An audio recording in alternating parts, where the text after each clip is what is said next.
BRS party చరిత్రలోనే ఘోర పరాజయం ఎదురైంది.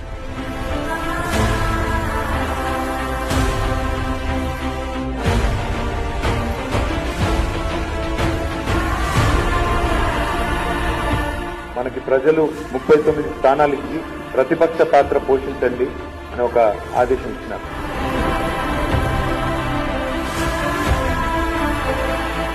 మాజీ ముఖ్యమంత్రి కేసీఆర్ ఇంట్లో కాలు జారి పడడంతో తుంటి ఎముక విరిగి గాయమైంది. ఆయన ఆసుపత్రిలో చేర్చారు.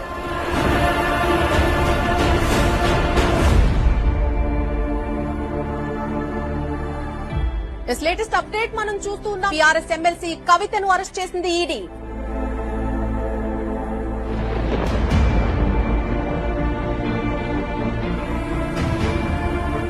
అసెంబ్లీ ఎన్నికల్లో ఓటమి తర్వాత గెలిచిన ఎమ్మెల్యేలు ఒక్కొక్కరు పార్టీని వీడడం బీఆర్ఎస్ ను మరింత దెబ్బకొట్టింది.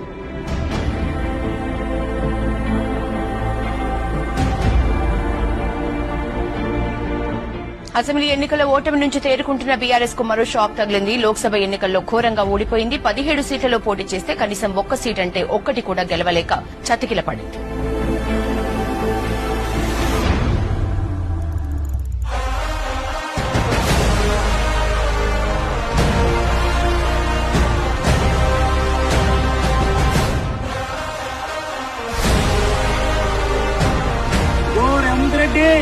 ఇప్పుడు ఈ ఓడిశాలకు చెప్పులు అయితే కుట్టుకోవాలిగా.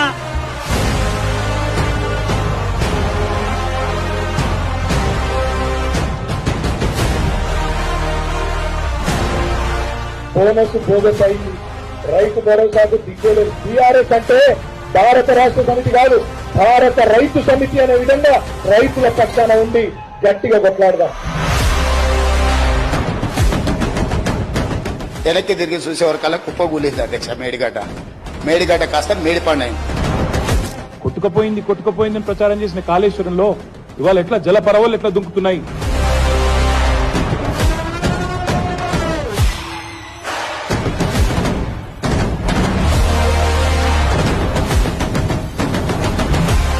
మాట్లాడతారు. మీ ఇద్దరికి నేను స్పష్టంగా చెప్తా ఉన్నా, ఈ వేదిక ద్వారా చెప్తా ఉన్నా, వదిలిపెట్టం. 6 గ్యారంటీలు అమలయ్యేదాకా వదిలిపెట్టం. ప్రజల తరపున అడుగుతూనే ఉంటాం.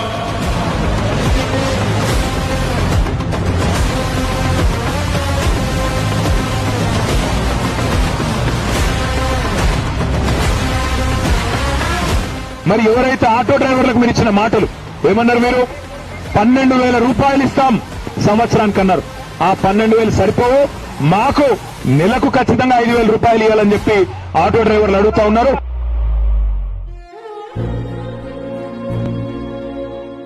చేనేత వృత్తిలో అదేవిధంగా పవర్ లూమ్ లో ఉన్న వాళ్ళు కాంగ్రెస్ ప్రభుత్వం వచ్చినాక బలవన్మరణాల పాల్గొవడం జరిగింది.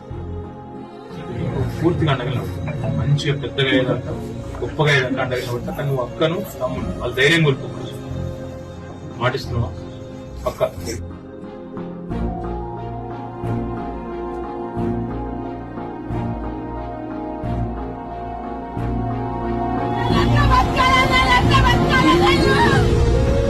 కడుపులు కొట్టడానికి నువ్వు వచ్చావు.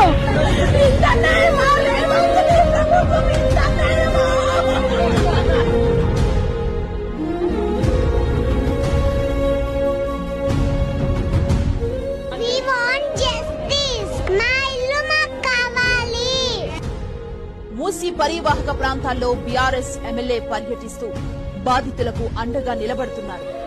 ఇక్కడికి వస్తుంటే అక్కడ ఒక అక్క అడిగింది, అన్న మరి మా మీద మార్కింగ్ ఇచ్చిండ్రు ఆర్బిఎక్స్ అని, ఏం చేయాలన్నది. నేను ఒకటే చెప్తున్నా, ఆర్బిఎక్స్ అని ఉంటే దాని తుడిచిపారేసి కేసీఆర్ అని రాయండి. ఎవడు ముడతలో చూద్దాం. టీఆర్ఎస్ ఎంట్రుగా కూడా ఎవడు పీకలేడు అనే మాట కూడా తెలంగాణను షేక్ చేస్తున్న హైడ్రాపై తీవ్ర వ్యాఖ్యలు చేసింది హైకోర్టు. హైడ్రాకున్న చట్టబద్దతను ప్రశ్నించింది ధర్మాసనం. పొలిటికల్ బాస్ల కోసం పనిచేస్తే ఇబ్బందుల్లో పడతారు అంటూ అధికారులను హెచ్చరించింది. మేము పాన పోతే కూడా మా భూమి ఏం కొట్ట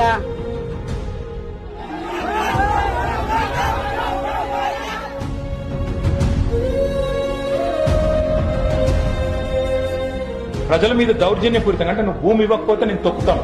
ఎవడండి తిరుపతి రెడ్డి?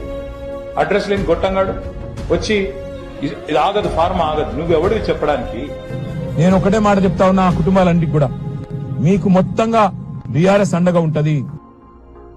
బ్రేక్ న్యూస్ చూస్తున్నాం. లగచేల ఫార్మసిటీ భూసేకరణ నోటిఫికేషన్ రద్దు చేస్తూ ప్రభుత్వం నిర్ణయం తీసుకుంది.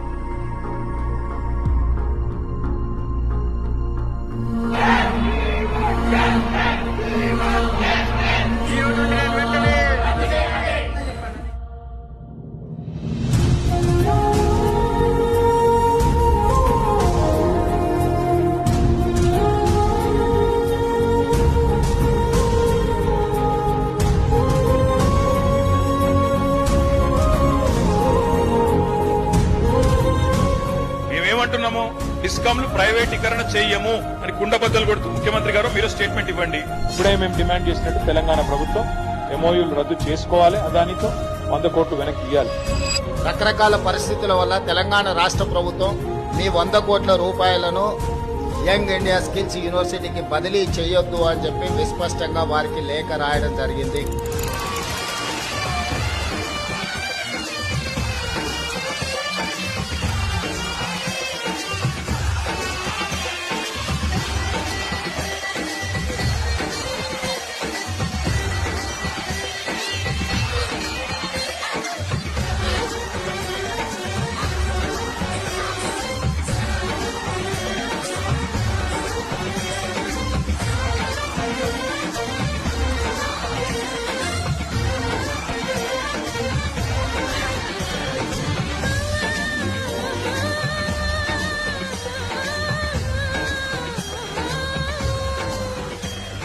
జై తెలంగాణ. చెయ్యండి మొండి చెయ్యి కాదు, పిడికిలి పిడికిలి. జై తెలంగాణ.